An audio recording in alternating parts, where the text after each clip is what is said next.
You're listening to an Airwave Media podcast. What if you could have a career where the opportunities are as vast as our nation, where it's not about mission statements, but a shared mission? At U.S. Customs and Border Protection, we go beyond to protect more than borders. From ship to shore, air to ground, cities to local communities, CBP agents and officers are keeping people safe. Join U.S. Customs and Border Protection and go beyond for something far greater than yourself. Learn more at cbp.gov/careers.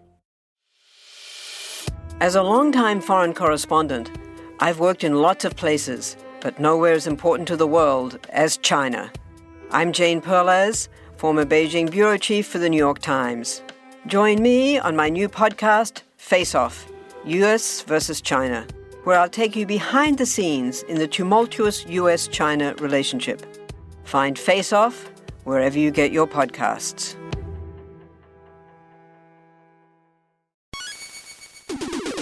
Recorded in Chicago, Illinois, with your hosts, Ken, Matt, Neal, and Jeff. This is Triviality.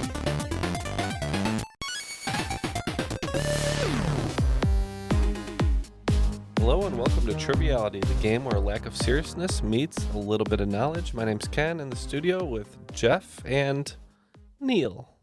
Ken, What's going on? nothing too much. What's up, fellas? Wearing a hat today. I never wear hats, but I wore one today. Magpies? It is a Magpies hat, yep. Of Australia. Of Australia. Carlton? No Collingwood. Carlton. Who's No. Carlton? Oh, the rival, Ken. I Carlton, can't believe you did that to him. Sorry, it's Rich. What are they? Come on. Well, Richmond Carlton's the Tigers. Blues. All right, help me out. Richmond Tigers, yeah. No, who are the Magpies? Collingwood. Collingwood. Okay, Yeah. sorry. Carlton makes really good toilet paper for Collingwood fans. Is that so? Yeah. Okay, good to know. Well, Matt is not here. He's directing a new commercial for AMC that does not feature Nicole Kidman. It's going to run before the new movies, you know? Oh, nice. Is it starring Piper Perabo? That could be. Okay. You know what I was thinking the other day? One day the Nicole Kidman AMC pre-roll will end. But I just don't see that day in my future anytime soon. Probably not as long as we're alive. Some people know what I'm talking about, and if you know, you know. But we got a great game set up for us today, right? Yeah, and just like the AMC ads, every episode of Triviality, heartbreak feels good in a place like this. So that's... Yeah, so for anyone who's seen a movie recently, you probably know what we're talking about. But anyway, we have some great guests. I want to introduce our guest host. He hosted a really great episode called the IKEA Escape Plan that wasn't too long ago, and we were so excited to have him back from Colorado Springs. Alex, how are you today? Doing good. Glad to be back. Awesome. Well, thank you so much for being here. And like I said, we had a really great time on your last game. And I remember Matt wasn't here for that one either, so we apologize Matt isn't here. But we're excited to play your game. Why don't you fill us in a little bit about what you're up to, and then maybe the T-shirt that you're wearing that we've been talking about before we started recording. Yeah, so I moved to Colorado Springs in August of last year, hence all the boxes. Currently in the process of looking to buy a house now, but since then, been teaching music by day and writing trivia by night, and going to some awesome concerts. I've got a Ken Mode shirt on right now, which everybody seems to love. Coolest concert I've been to since I moved up here. You guys know the Stanley Park Hotel, or the Stanley Hotel over in Estes Park? Yeah, so Uncle Ass and the Deadbeats did 3 nights there, and I got to stay at the Stanley Hotel. I think it was actually the week the episode came out. And Estes Park is just absolutely beautiful. And, of course, it's the hotel that inspired The Very Shining. cool. That's really Sounds like nice. a great experience. Yeah, so you weren't a dull boy that night. Not at all. But my room was literally right next to the Stephen King suite where he stayed that night when he was inspired to write it. Oh, wonderful. Well, I'm sure you heard the vacuum going around and a lot of white powder was getting picked up, but yeah, Still in the vents. Still in the vents. But no, we're super excited. I'd love to stay there. That'd be pretty sweet. But yeah, thank you for joining us. And we have to have a player today. Matt isn't here. And if you're going to get someone to replace Matt, we should go to our sister country, as I'm going to start calling it now, Australia. Just making the call. Very excited to have her back from Ocean Grove, a Patreon supporter, Rules Guy impersonator, Mel Brent. How are you, Mel? Hi, good. Thank you. Thanks for having me. Of course. Thank you for being back. And just remind folks just a little bit about yourself. Sure. I'm in Ocean Grove now, but I grew up in Melbourne. and I'm a paramedic. I work in Geelong, of Cats fame. But I do go for the Melbourne Demons, in case you're wondering. Yep. Yeah, a couple of kids who are both at school at the moment. It's midday here, so house to myself. That's great. Be happier to be here. Play a little trivia. Don't have to worry about the kids being here. And Ken's got a little bit of a Max Gone look to him. I guess he's not as tall, but yeah. Is that a footballer? He's on the Demons. Yeah, he's a really good guy, very good player. Okay. Yeah, I'm sure I'm not as tall. He's a ruck. He's like the center kind of. He's a big guy. Oh, Sounds like definitely me. not Yeah. as tall. Yeah. Well, thank you, Mel. And Mel, you said you wanted to partner with Ken today. Is that right? Yeah, that'd be great. All right. So how about you tell what your team name is? Sure. So it's a team name that we use pub trivia down here. Most of my trivia times, it's two-man band. All right. But And no meaning. Two-man band. Well, we had a lot of trouble coming up with a suitable other name. But Jeff, what are we going to be? Yeah, Alex is wearing a shirt from a pretty sweet band, as we mentioned, Ken Mode. So we're going to be the Jeff Mode today. So Enjoy the silence. Yes. When we know the answers to the questions and you don't. Well, let's throw it to a rules read, and we'll see what we get. The rules of the game are simple. 20 questions split into 2 rounds worth 10 points apiece. At halftime, there'll be a special swing round designed by this week's host. After regulation, players will enter the final round with the points that they've accumulated and will have a chance to wager 0 to 30 points on 5 categorized questions. At the end of the game, someone will be named the cream of the crop. Cream will rise to the top. Oh, yeah. If you don't specify, it's going to be Darren. Well, Darren did his best Australian accent. I don't think it was that great, but it's going to put us in a decent position moving forward here. But Alex, we're going to throw it to you. It's your game, and we're really excited to play today. Thanks. So before we start, I'd like to dedicate this episode to my friend Kevin Stewart, who unfortunately lost his battle with cancer on Valentine's Day this year. Kevin was a guitarist that I met and worked with while we were both in college together.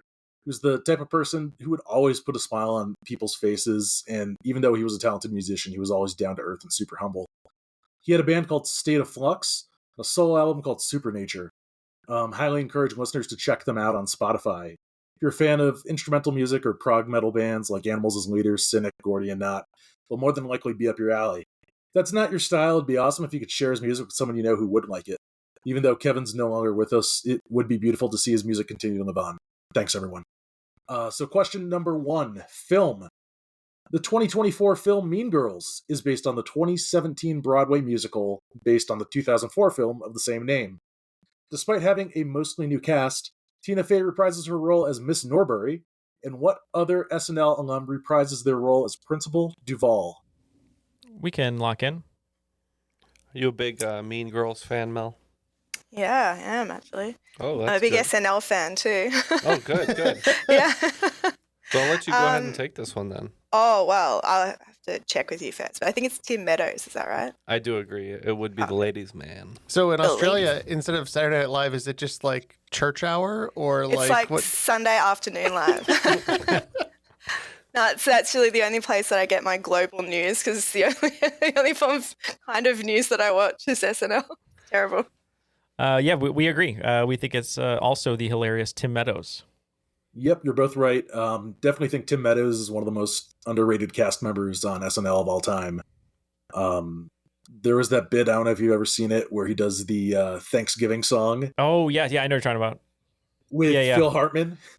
Yeah, he's great. That's like my I favorite can't cast stop ever, I watching think. that. Oh, for sure.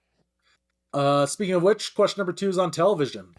On the Hulu series The Bear, the character Neil Fack is played by what celebrity chef, known for his distinct tattoos and frequent collaboration with Vice Media? So, Mel, I watched the show, and I can picture the guy, but I have no idea whatsoever what the actor's name is. For real? None. I literally just rewatched the whole lot for the second time because it's amazing. And I had no idea he was a celebrity chef. That's so funny. Should we Given just his go role. with a Lucky Johnson? Yeah. I can't remember his name. I know, he has a bunch of restaurants. I've seen a bunch of cooking videos with him. He's got a restaurant that's like really minimalist. Yeah, I'm not going to pull it. I'll know it once I hear it. I'm going to have to tap on this one, unless you want to say the Swedish Chef. I mean, I'm always good for a solid joke answer. So. All right, so we'll say Chef Jürgen. All right. This guy is a Canadian celebrity chef, and it's kind of ironic that in The Bear he didn't play a chef. His name's Matty Matheson. And he's on the Grubhub commercials or DoorDash. One of the two. One of the two, yeah. Yeah, that is funny. He doesn't play a chef though. He's his character is really funny though on the show, and they're filming right now, 2 seasons in a row simultaneously. Oh, nice. Yeah, I binge watched the entire thing over a weekend. It's a great show. Except I see what's his name who plays the main character, and I just constantly see a depressed Gene Wilder. I think a lot Jeremy of people do. Allen Yeah. Yes. Well, now we're gonna have cousin as a thing. Mm-hmm. Yeah. So moving on to question number 3, literature. With bands like Death, Ghost, Iron Maiden, and Queen citing them as an influence, what English prog rock band is named after the antagonist, the Charles Dickens novel Great Expectations? Well, Mel, I've gotten as far as naming a English prog rock band that sounds like it could be the name of a person or character. That said, I don't know anything about the novel. But if you're at a loss, I have a decent answer. Yeah, I don't have anything really. I feel like maybe if I heard it, I might know it. Okay. What do you got? I think we'll lock in. Yeah, this one, Jeff. I know only like 1 or 2 characters from Great Expectations. I know Miss Havisham is a really famous character, but I doubt there's a band named Miss Havisham. It's just not a great name. I don't know any other characters from it, so I think that's our best guess. I mean, you want to just say Havisham? That's fine. I know there's one that starts with a C, but I could never pull that. I haven't read this book. So yeah, I'm fine with just Havisham, I guess. Mel, what do you think about King Crimson? Oh, sounds good. Sounds like he could be an Sounds evil guy. villainous, right? It's very villainous. Yeah, All right, very, we're going to go with seedy. King Crimson. This one was a bit of a stumper. Yeah, they're a big name in prog rock, but this band is Uriah Heep. Oh, okay. It's one of those bands that I think everybody's heard of, but they couldn't really name a song unless they're a diehard fan. Sure. Yeah, definitely not Havisham. Not a very good band name. Or Miss Havisham, Yeah. I should say. Yeah. Yeah, right. Maybe someone will start one. Watch, one of the listeners is going to start a band with that name. Good luck. Do it. So question number 4, professions. According to a recent study, what female-only profession is aging out rapidly, with the average age of the occupation rising to an astounding 80 years old in the United States? Some notable people who have held this profession include Hildegard von Bingen and an Albanian woman whose birth name is Angizi Bohaksiu. All right, we had a couple ideas here. I've recognized the name, but I just don't think my answer would suffice because it's open to anyone. So we're going to go with Jeff's guess. Okay. Mel, any initial thoughts? Well, when I think of an old Albanian woman, I think of, could it be Mother Teresa? Was she Albanian? I think so. So what was her job? Mother Superior? I don't understand. She's probably a nun. That religion. A nun? Probably. Just nun? Is that a job? I guess. Yeah. Okay. So, yeah. Nun. Hildegard von Bingen might be the real life Sound of Music nun, yeah. too. Yeah, I like maybe. that. Yeah, or the Just a flying guess. nun. But yeah, or the flying nun. Yeah, let's go with nun. Yeah, I love nun. Yeah. And that's one of the only, that's why it can be female only, because the church makes its own rules. So Yeah. I wrote down initially music because I thought Hildegard von Bingen was like a composer or some sort of musician, but I don't know of a niche area of that. But Jeff wrote none as well, so we're actually going to go with the same answer. Yeah, Hildegard von Bingen held a lot of roles. She's best known as a composer, but she also worked in this profession, and you guys kind of caught on to it. Angizi Bohakshu is the birth name of Mother Teresa, so yes, the answer was nun. Oh, nice. Okay, at least that's good. So it was music that she was involved in. Okay. Yeah, she wasn't like the real life Sound of Music, like you said, but she was like a older. She was a nun / scientist / composer. She did a lot of things in her life. Wow. Maybe we need a new Sound of Music, but instead of it's called And Then There Were None. Well, that I was gonna say instead of a doe, a deer, it's like prog rock that she's teaching the kids. There you go. I think you just described the plot of the School of Rock, right? Exactly, yeah. But it takes place, though, in 1940s Switzerland or Germany, whatever. Question number 5 is sports. In the big four of American sports, so the MLB, NBA, NHL, and NFL, within a margin of 1, how many current teams are based out of Canadian cities? All right, Neil, I think I got them all here and close enough to be plus or minus 1, I hope. So we'll lock in. Yeah, so the hockey teams are going to be Vancouver, Edmonton, Calgary, Winnipeg, Ottawa, Toronto, and Montreal. And then I think there's the Blue Jays for baseball, and there's the Raptors for basketball. I think there's no football, so I think we should go with 9. And then we get 9? wiggle room of 1. Yeah. Sounds good. And I forgot about Ottawa Senators, so we said 8. But So with 9 and 8, you're both correct. The correct answer is 9. So like you said, you have the Blue Jays in the MLB, the Raptors in the NBA, and then for the NHL, you have the Canucks, the Flames, the Oilers, the Jets, Maple Leafs, Senators, and Canadiens. You visited Ottawa, didn't you? I was in Calgary and Vancouver. Oh, Calgary and Vancouver. Okay. Yeah. Well, after 5 questions, it's all tied up, 30-30, going into the second half of the first round. All right. Question number 6, television. On the TV show Cheers, what is the name of the seafood restaurant located above the titular establishment, which shares its name with the last name of a rather appropriate American author? We can lock in. All right. So I'm not sure off the top of my head, as Neal is. It's almost like he wrote a book about the very subject or something. But Cheers takes place in Boston. So it's probably a Bostonian author. Yeah. That helps me none. I don't know where people are from. Or could it be a seafood sounding surname or a beer sounding surname? Would also be appropriate, maybe. Maybe like Melville's. Oh, yeah. Because of the aquatic nature Yeah, of it's Melville's very work. seafoody. Yeah. Let's go with that. I like that.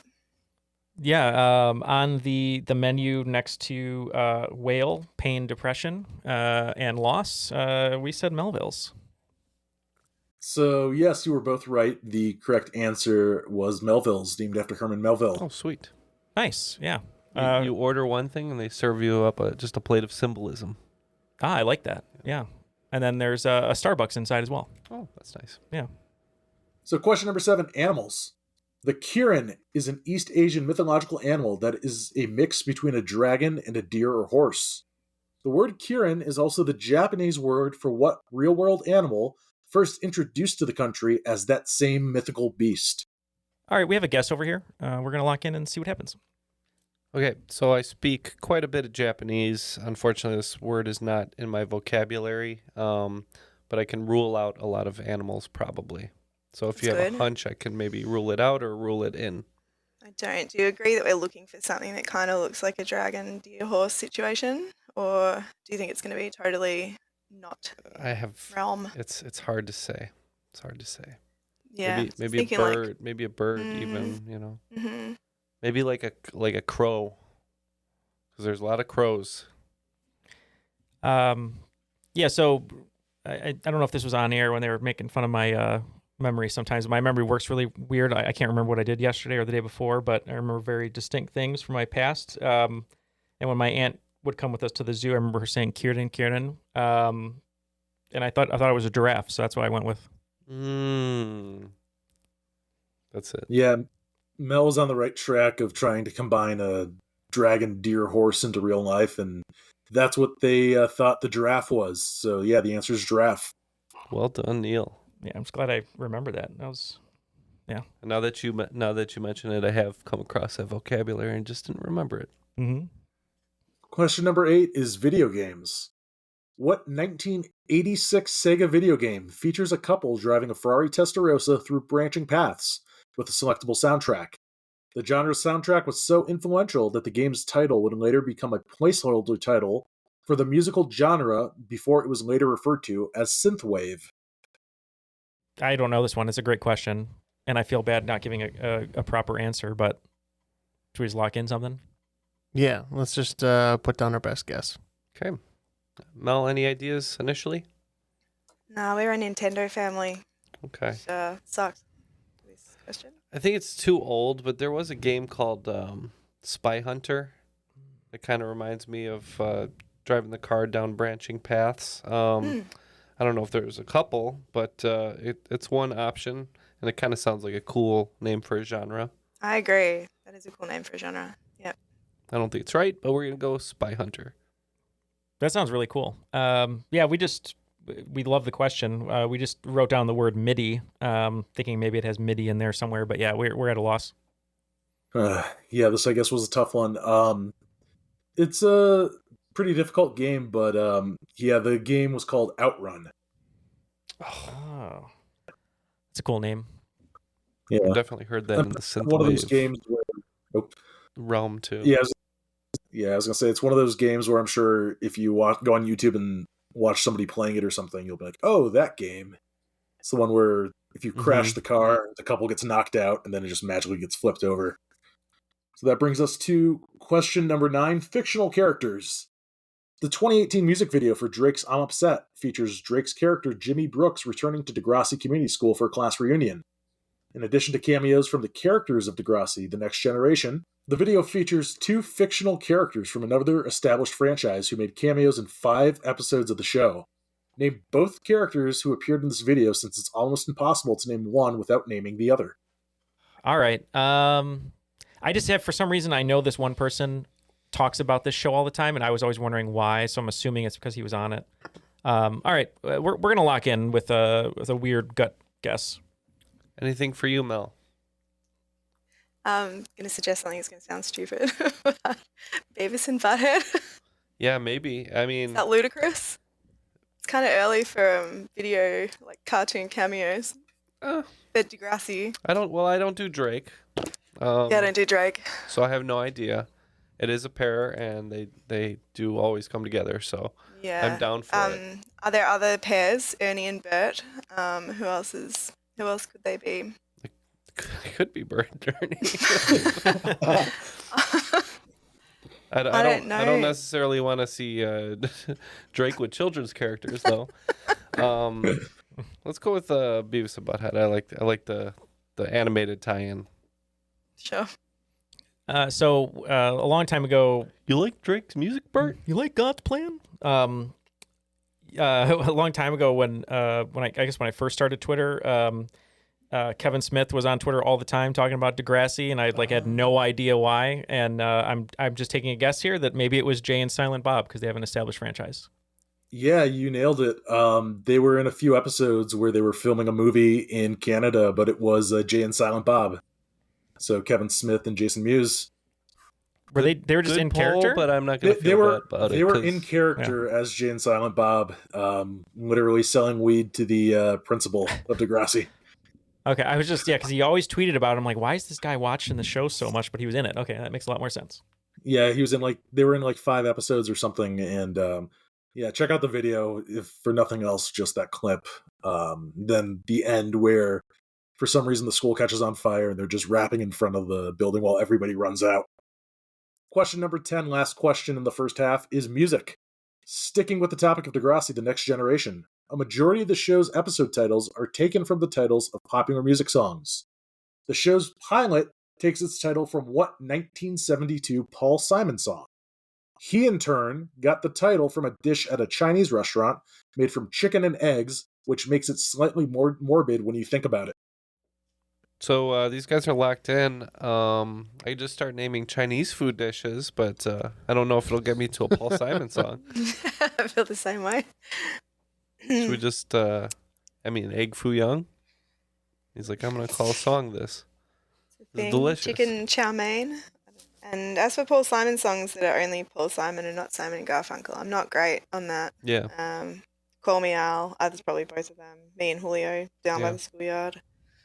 I don't think that's I Chinese don't really dishes. No, I don't think so. All right, we'll just go with egg foo young. Yeah, we wrote down egg foo young. Jeff, you wrote down more actual Paul Simon songs.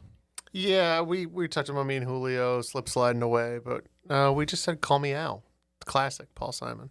I guess no points for this one. This was one of his earlier hits. And like I said, when you think about it as the title of, or I guess the name of a dish made of chicken and eggs, it does kind of make it more morbid. This is Mother and Child Reunion. Oh, wow. That makes sense. Well, after the first round, the scores are tight, but they're still close, which is the same thing as being tight. But it's going to be two-man band with 40 and Jeff mode at 60. So 60-40, nice split here. Couple great polls. Really from good your polls. side of the table today. Oh, I guess that's true. Yeah, I'm just glad that I had a good memory and I was on Twitter 10 years ago. That helped me out there a little bit. But before we get to the swing round, we just wanted to say thank you to all of our patrons, including Mel, just for helping us out, helping us continue to grow. We're about to get rid of this old plastic table and just kind of sit in our own chairs, which might seem a little weird. Lovely. Yeah, I know. It's going to look a little weird on camera, I think, but I think people will be able to see us a little bit better. But more importantly, over at Patreon, you get a lot of great perks, but what we're really talking about and what we're excited about is not only almost getting to 600 patrons. We're on the road to 600. But Ken, for as little as $1 a month, you get all of these episodes, all the new ones, ad-free. That's right. And early. Ad-free and early. And early, which I think is a great deal. But more importantly, Jeff, for you and your expensive chai tea lattes with an extra burst of cinnamon, $5, which maybe you spend maybe every other day, maybe once a week, you can get 60 hours of bonus content plus 4 bonus episodes every month. I could if I did. That's true. I think you would. I think you'd like a chai latte. We'll have to try it one of these days. Yeah, I think you would. It's a nice spice. I would trade a single chai latte for 3 days of streaming content. It is a very good deal. And yeah, I mean, like Ken said, 4 episodes. You get 3 bonuses written by us, plus a Ask Me Anything crop drop every month. And yeah, we just appreciate it. So if you want to join us, go to patreon.com/trivialitypodcasts. But most importantly, if you're already on Patreon, you're not hearing this. Congrats. All right, Alex, what do we got for the swing round today? I mean, I was going to go with IKEA or Death Metal Part 2, but go with something a bit more traditional. I call this one Names and Planes. I'm going to list off 10 airports that are named after people. For each one, I want you to tell me the city, not the country it is located in. And just a note, if the official airport title has the name of a city in it, it has been removed. So if I said Chicago O'Hare International Airport, I would say just O'Hare instead. Mm-hmm. Okay. Number 1, Ben Gurion International Airport. Number 2, John Lennon Airport. Number 3, Louis Armstrong International Airport. Number 4, Bill and Hillary Clinton International Airport. Number 5, Jose Marti International Airport. Number 6, Pope John Paul II International Airport. Number 7, Antonio Carlos Jobim International Airport. Number 8, W.K. Kellogg Airport. Number 9, Frederick Chopin Airport. And number 10, Toussaint Louverture International Airport. Great. We will think about these as we listen to these messages, unless you're on Patreon. What if you could have a career where the opportunities are as vast as our nation, where it's not about mission statements, but a shared mission? At U.S. Customs and Border Protection, we go beyond to protect more than borders, from ship to shore, air to ground. Cities to local communities, CBP agents and officers are keeping people safe. Join U.S. Customs and Border Protection and go beyond for something far greater than yourself. Learn more at cbp.gov/careers. All the answers are locked in from the swing round. So let's hear those airports one more time, Alex, and we'll give our answers. Sure. Starting with number 1, Ben Gurion International Airport. I thought maybe this was Jerusalem. Yeah, I know this is Israel's big international airport, but I don't know where it is. But we also said Jerusalem. Right country, wrong city. This is the other big city in Israel, Tel Aviv. Cool. Moving on to question number 2, John Lennon Airport. We might have the same problem with this one, but we were between London and Liverpool and guessed Liverpool. Yep, I knew this one right away. It's Liverpool. Yeah, it's where the Beatles are from. It is Liverpool. Of course, the big one in London is Heathrow. Number 3, Louis Armstrong International Airport. We thought this might be New Orleans. Yeah, Neil and I locked in on New Orleans very quickly. Yep, it is New Orleans. Number 4 is Bill and Hillary Clinton International Airport. Given their history in Arkansas, we said Little Rock. Yeah, we said what Jane Johnson was before he became The Rock, Little Rock. Yep, both nailed that one. It is Little Rock, Arkansas. Question number 5, Jose Marti International Airport. I think we weren't familiar with this figure, so we said Bogota. Yeah, we think this is where half of Ken's heart is. We said Havana. Yes, he was a philosopher and poet from Cuba, and this is in Havana, Cuba. Uh-oh. Question number 16, Pope John Paul II International Airport. We went with Warsaw for this famous Polish pope. Yep, so we had considered Warsaw, knowing he was Polish, but thought that might have already been named, given he's more of a contemporary figure, so we said Krakow. Yep, one team getting credit for this one. He is in Krakow, Poland. Question number 7, Antonio Carlos Jobim International Airport. We said Havana for this one, so guessing it's wrong.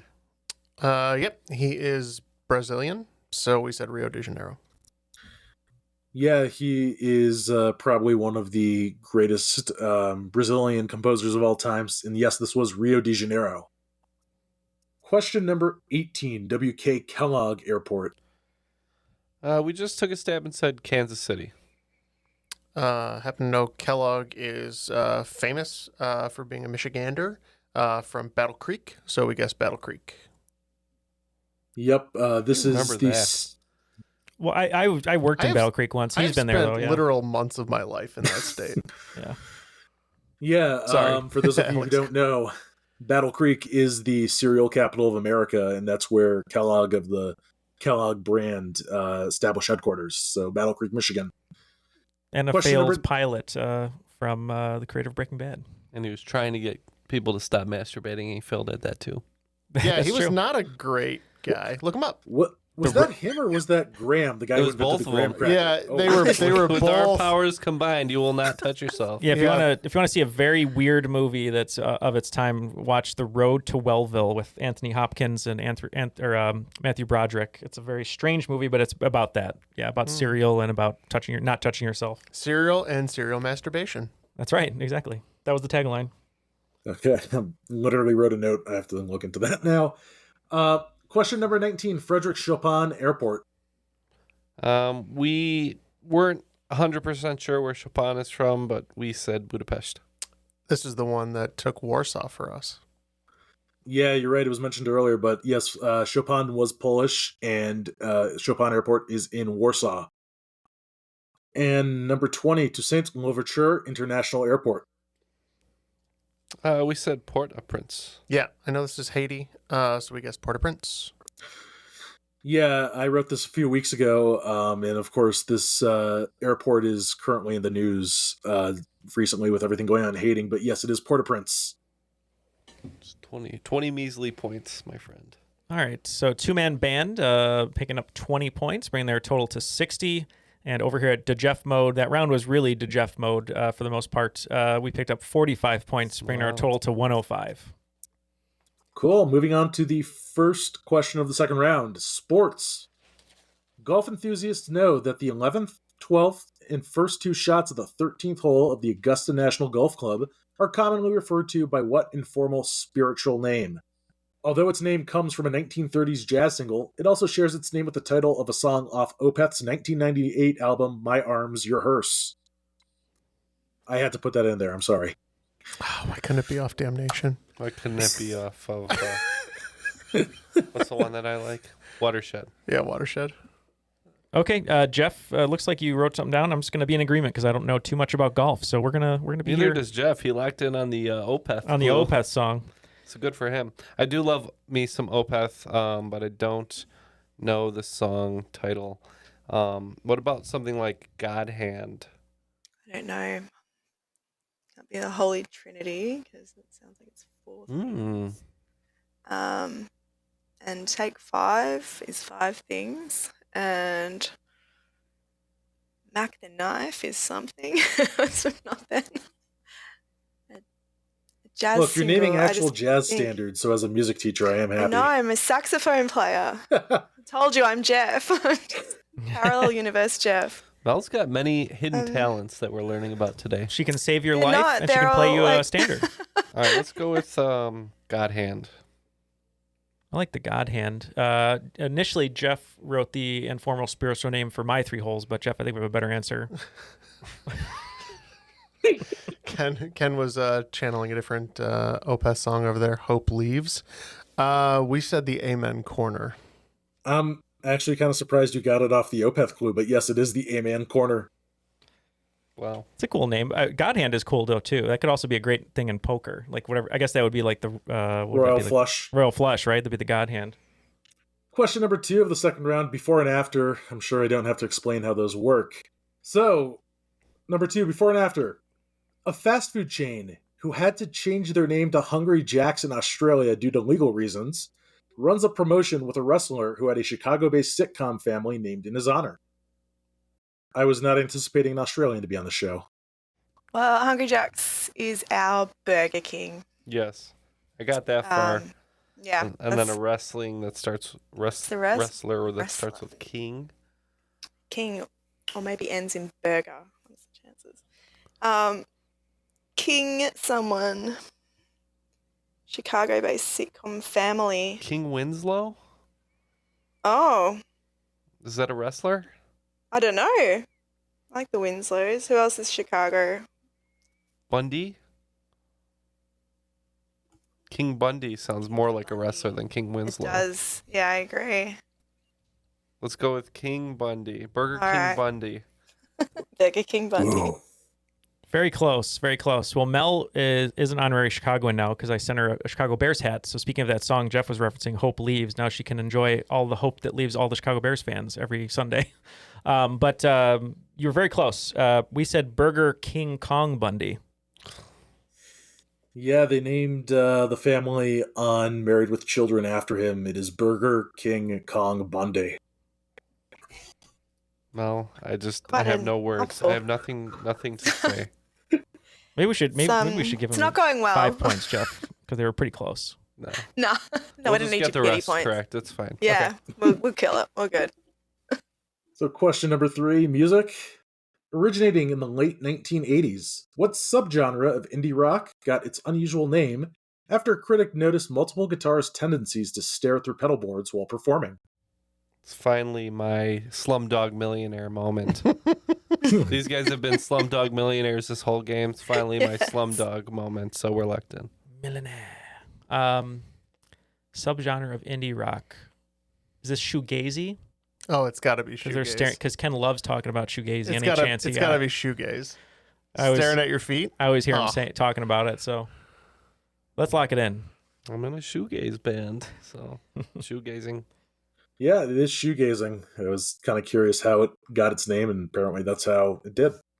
I was, it's funny. I'm really glad you wrote this question because I had never looked it up, and I hear Ken talking about it all the time. And I'm like, there's no way it's just from like looking at your shoes. And I'm glad you confirmed it. So good. It's actually pronounced shugazi. I mean, apparently it is. Question number 4, literature. Hunter S. Thompson's Fear and Loathing in Las Vegas stemmed from the author going to the titular city to write a report for what magazine, which was first published in 1964 and is currently ranked as the 6th most popular magazine in the United States. All right, Jeff, we wrote down the same thing. I know our concern is that maybe it's a little on the nose, but it seems right. So we're going to lock it in. Them saying it's on the nose, I wonder if they're going with High Times. Is that That's could my be. first thought.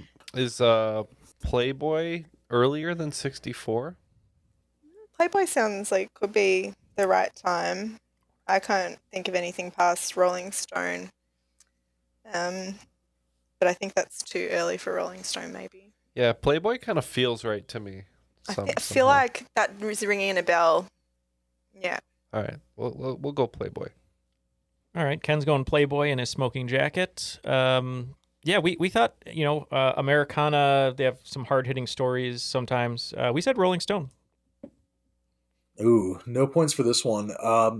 It might have helped out if you knew that the original reason he went to Las Vegas was to cover the Mint 500, which was a desert race. This was actually for Sports Illustrated.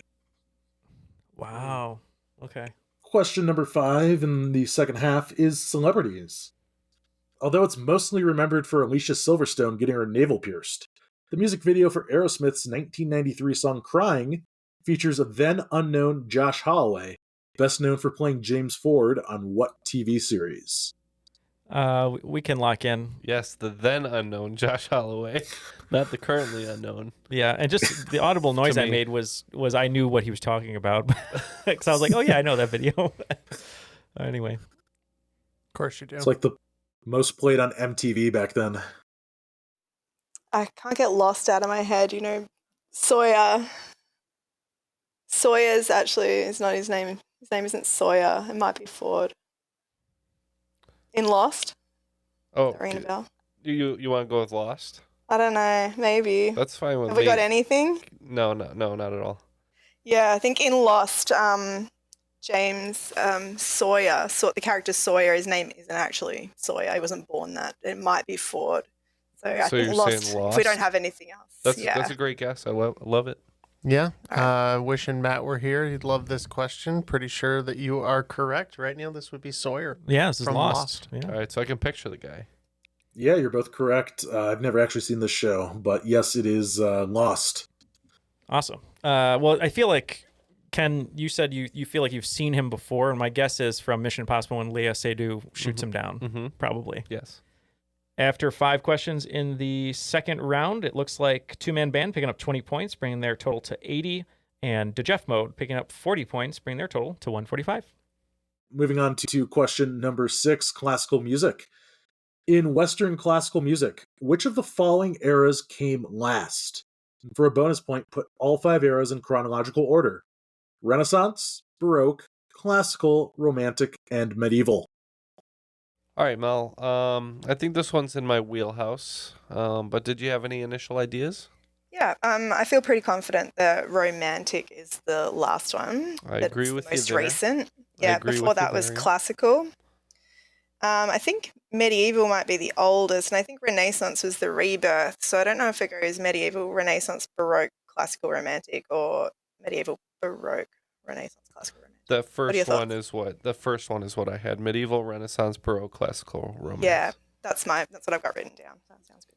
Yeah, we had a very similar thought. We went medieval, Renaissance, Classical, Baroque, Romantic, but we did lock in officially with Romantic as the most recent. Yeah, so both teams did get the Romantic part correct. It was the most recent. However, in chronological order, the eras are Medieval, Renaissance, Baroque, Classical, and Romantic. Oh yeah, that bonus point is gonna save our butts, Mel. 100%. We're back in it. back in the game, baby. Moving on to question number 7, which is video games. Grand Theft Auto Vice City was one of the highest-selling games on the PlayStation 2. The game's protagonist, Tommy Vercetti, is voiced by what Emmy Award-winning actor, known for his roles in Texas Rising, Marriage Story, and Something Wild? I think we can lock in on this one, Mel. I'm trying to think of who else was in Marriage Story. Aside, was Michael Imperioli in there? Oh, maybe. Is he like a lawyer in that or something? I don't know. The only reason I think of him is because he was on Sopranos, Yeah. and that was very popular about the same time. He would have been. Yeah, that would have been a big deal. Yeah, I don't know why I was thinking of Shea Wiggum, but I don't think it's Shea Wiggum. But That'd be great. yeah. I mean, I would think it's funny, but I don't. But no, I like your answer, Imperioli. Do you want to? Let's go with that. Okay. I'm glad Shea Wiggum's becoming like a household name now. I know. Great character. He's actor. great. Yeah. I think this man, as long as he could remember, he always wanted to be a voiceover actor. So we're gonna say Ray Liotta. Oh, that was my other. Yeah, although I love Michael Imperioli in this fool, this was, in fact, Ray Liotta. I had no idea until I looked this up recently. That was my bad, Jeff. I totally forgot he did that. I was gonna say Ray Liotta, but when you said Imperioli, I'm like, oh, that like makes a lot more sense. But I should have just said Liotta too. That's okay. Question number 8 is awards.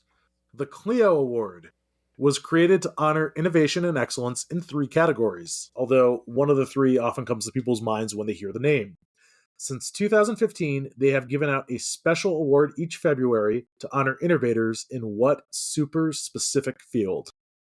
Maybe it could be something to do with music, because Alex has presented us with a music-heavy Yeah. game here, given his background. Maybe. Maybe it's... I think Cleo was a muse, wasn't she? I don't know if it's named after something else. Yeah, so maybe it's like music engineering or something like that. Yeah, that's pretty specific. Okay, let's go with that. What was the name of that psychic that used to be on TV really late at night? Miss Cleo. It was Miss Cleo. Cleo. Okay. All right. So Is she predicting that we're going to get the question wrong? Sorry, child, you're wrong. We said advertising. Could you be a bit more specific? Achievement in advertising and design. Even more specific. What aspect of advertising? Commercials. Can you be more specific? Super Bowl commercials. There we go. We got it. Okay. Yes, the Super Cleo was for Super Bowl commercials. Like the, I know a few years ago they gave out the award for the Bud Light and Game of Thrones crossover. This year it was the Michael Cera commercial for CeraVe. Oh yeah, that was a good one. Question number 9, technology. In February of this year, Google rebranded their AI program. What is the new name of their program, which is also the third sign in the modern zodiac? And for a bonus point, what was the former name of the program, which was introduced as a subclass in the second edition of Dungeons & Dragons before becoming its own class in third edition onward? All right, the boys across from me are locked in, Mel. So do you have any idea on either of these off the bat? Yeah, I do, yeah. Oh, great. I know that the zodiac starts from Aries, and that would make Gemini the third sign, which is me. That's a great name for an AI, too. It's a great name for AI, I agree. And I've played one campaign of D&D, so I cannot help you there. I'm thinking maybe it would be good to call your AI Bard. So maybe let's go Ooh. Bard. All right, good. I can't believe you're also a Gemini. Twinsies. Yep. And we said Gemini, and we also said Bard, figuring that would be a great name for a generative AI. And yes, both of you are correct. It is currently called Gemini and was formerly called Bard. Nice. That brings us to the last question of the second round, and the category is famous names. What person who died in 1977 is name-dropped in the lyrics of the following songs? Man on the Moon by R.E.M., Without Me by Eminem, Fight the Power by Public Enemy, and That Don't Impress Me Much by Shania Twain. Brad Pitt? Died in 77? I think it's Born in I 77. know this one. You know this one, Mel? I think so. All right, the boys are locked in. You said you had a good idea on this one. I think so. I think for me, 1977 is Star Wars and Annie Hall and the death of Elvis Presley. I'm pretty sure it's Elvis. Does that sound right? Yeah. Tell me, are you goofing on Elvis? Hey, baby. Yeah, we're good. Yeah, we went the Fight the Power angle. Yeah, pretty sure they talk about Elvis in Fight the Power, so that's what we locked in with. Yeah, both of you got it. This was Elvis Presley. All right. So that brings us to the end of the second round. All right, at the end of regulation, it looks like two-man band picking up 42 points, bringing their total to 122. And over here at Jeff mode, we're picking up 31 points, bringing our total to 176. Before we hear the categories from Alex, just wanted to remind everyone once more about Patreon. If you'd like to join us, you can go to patreon.com/trivialitypodcast. And yeah, we're really excited about all the new things that we're doing. We get a chance to write our own games once a week and release those to you. They're a little bit more niche in our own subjects, which is great. Jeff did one on woodworking, and what was the other one you just did recently? Yeah, I did one that was all about the scientific units. Scientific units. But it was kind of like a parody on that. Yeah. So it's supposed to be more lighthearted. Categories. Yeah. So you get categories. Scientific units. So we'll have to see what Jeff's going to have in store for your next Patreon bonus. But yeah, you get 3 of those plus a Who knows? Plus a crop I drop. don't know. You don't know. But yeah, we get all those plus 60 or so hours of extra content. But as we keep saying, more importantly, you don't have to hear us yammer about it on your main feed episodes. So if you'd like to get rid of this, you can go to patreon.com/trivialitypodcast and get all of your episodes early and ad-free. On to the final round. Why don't you go ahead and let us know what those 5 categories will be? Sure. So once again, I just named them after 5 albums I like. Question number 1 is surgical steel. Question number 2, diamodize. Question number 3, from beer to eternity. Question number 4, two hunters. And question number 5, the Satanist. All right, we're going to go 20s all the way down on this one and keep a couple points in our pocket. Yeah, I wanted to go a little conservative, but Jeff said to push the chips in, so we're going to go all in and see what happens. Question number 1, surgical steel. Medical grade 316 stainless steel is an alloy made of iron chromium, molybdenum, and what other element? It has the atomic number 28 and gets its name from a mischievous sprite found in German folklore. Question number 2, diamodize. Many people have been suckered in by the claim that a person should buy an engagement ring that is worth 3 times their salary when proposing. This is actually a 1930s marketing campaign created by what company, whose control of the world diamond supply was at 63% by the year 2000? Question number 3, from beer to eternity. After Ministry announced their 2013 album would be titled From Beer to Eternity, many people were quick to criticize the album's title. The band jokingly announced that they would rename their album Whole Lotta Glove after one critic compared it to the fictional album Smell the Glove in what 1984 movie? A sequel to this movie is currently in production. Question number 4, two hunters. Two of the most well-known hunters in Greek mythology are Artemis and Orion. Although there is some variation to this myth, it is commonly said that Apollo, disapproving of his sister's relationship with Orion, sent what type of animal to ultimately kill him? The constellation of this creature sits just by the foot of the constellation of Orion. And question number 5, the Satanist. Tony Cavallero is best known for playing ex-Satanist Keith Chambers in HBO's The Righteous Gemstones. Cavallero also played a guru helping people find ball ants in an ad campaign for what brand, which went viral for a notorious 2010 commercial starring Michael Jordan. All right, we have our questions. We'll be right back and see who will be today's cream of the crop. And we are back. Hopefully we have some correct answers here in the final round, but let's find out. Alex, what were those questions one more time? Question number 1, surgical steel. Medical grade 316 stainless steel is an alloy made from iron, chromium, molybdenum, and what other element? It has atomic number 28 and it gets its name from a mischievous sprite found in German folklore. Go ahead and take this one, Mel. Yeah, so I just had in the back of my mind that there's a sprite in German folklore that starts with a K. I don't think it's Krypton. So we're thinking maybe potassium, whose symbol is a K, maybe that stands for something. But having just gone through the first 20 elements, I realized potassium's like number 19. So probably not going to be the answer. I thought the sprite in German folklore was Fanta. Hair Fanta. Yeah, I don't know many sprites outside of my Coke products, but I'm pretty sure this is nickel. Yeah, the old mischievous sprite's name was Old Nick, and yes, it was Nickel that was named after him. Question number 2 is diamodize. Many people have been suckered in by the claim that a person should buy an engagement ring that is worth 3 times their monthly salary when proposing. This is actually a 1930s marketing campaign created by what company, whose control of the world diamond supply was at 63% by the year 2000? We're saying De Beers. That's not 60%. Yeah, we think Mel's got the hat, like I mentioned earlier, like De Beers, but we're going to say De Beers for this answer. But yes, this is De Beers. Question number 3, from beer to eternity. After Ministry announced their 2013 album would be titled From Beer to Eternity, many people were quick to criticize the album's title. The band jokingly announced that they would rename the album Whole Lotta Glove after one critic compared it to the fictional album Smell the Glove, featured in what 1984 movie?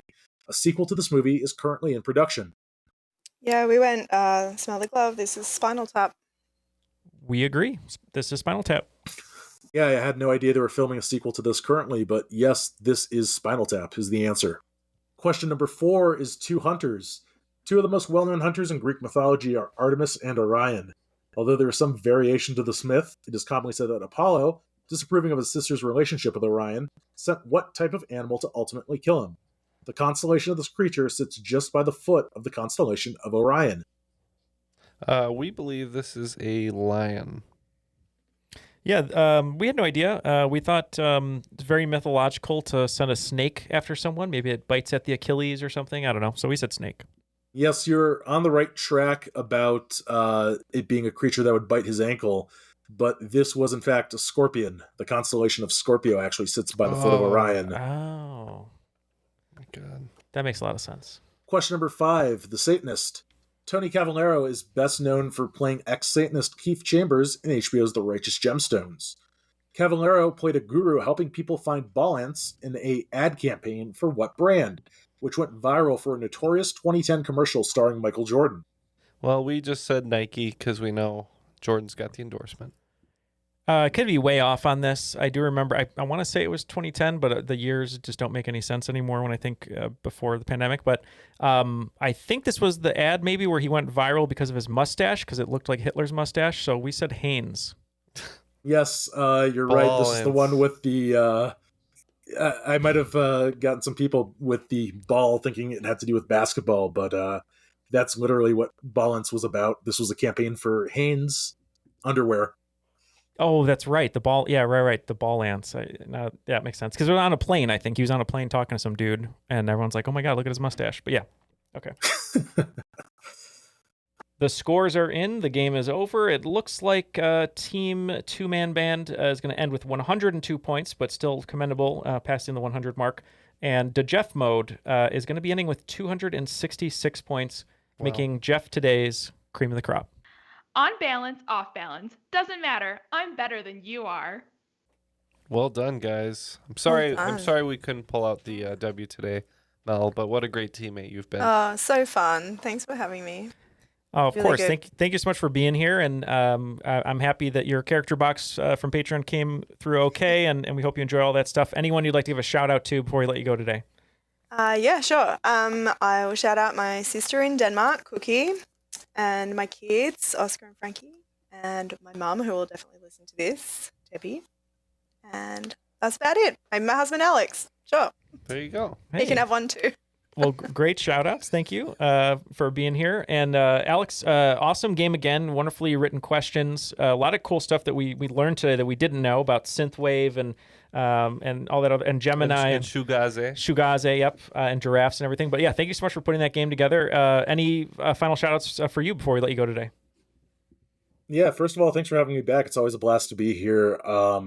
Do have a few shout outs. First of all, like I said in the opener, if you can, check out my friend Kevin's band, State of Flux, or his solo album, Supernature.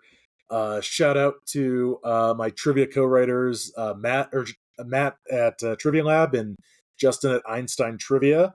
If any of you are in the South Florida area near Boca Raton, please go to Wednesday Night Trivia at the Irishman. Also, shout out to some of my former teams from when I was there, such as Whiskey Within, my other friend Matt, who goes by a different name each week, Taming and Paula's You Can't Get Herpes Twice, Quizzing My Pants, Average at Best, What's That Saxophone, and that one team that always changes their name, but the last time I was there, it was It's Raining Cats and Russian Oligarchs. All right. Good shout outs. That was expertly done. We appreciate it. Yeah, really good shout outs. And speaking of the Irishman, that trivia, it's at a nice pace. It won't last too long and there won't be any CGI face changes. That's good. Yeah. One final shout out that we want to give is to Airwave Media, our network. You can find them at airwavemedia.com. Check out other great shows such as A Mindful Moment, History of Egypt, and Wake Me Up. Wake me up inside. Thank you. I'm going to do that one every time because I just like doing that. If only they had the people from Evanescence on the show, I think then it would be epic. Well, that'll wrap up this episode of Triviality. Once again, thanks to our guests, Mel and Alex. For Matt, somewhere, Jeff, Neal, and myself, that was Triviality.